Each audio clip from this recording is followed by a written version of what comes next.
Let us show you how to correctly replace the blades of your iMOW robotic mower. Before you start, activate the device lock. To do so, press the stop button once. Then, press and hold the stop button until the light strip fully lights up red. Now, press on stop one last time. If the light strip flashes up a second time, the device lock is activated, and you can go on with the maintenance. Grab the robotic mower at the front and rear grip handles and turn it afterwards on its back. Press and hold the levers on the blade. Now turn the nut counterclockwise with the other hand until it can be removed.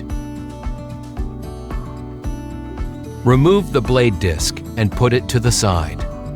The symbol on the blade carrier indicates the direction for unlocking. Slide the blade carrier upward and remove it.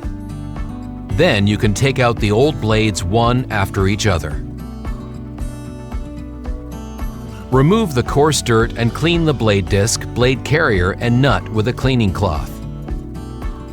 For example, from our optional Care and Clean kit. The new blades can now be attached. You can only insert one blade for each pin.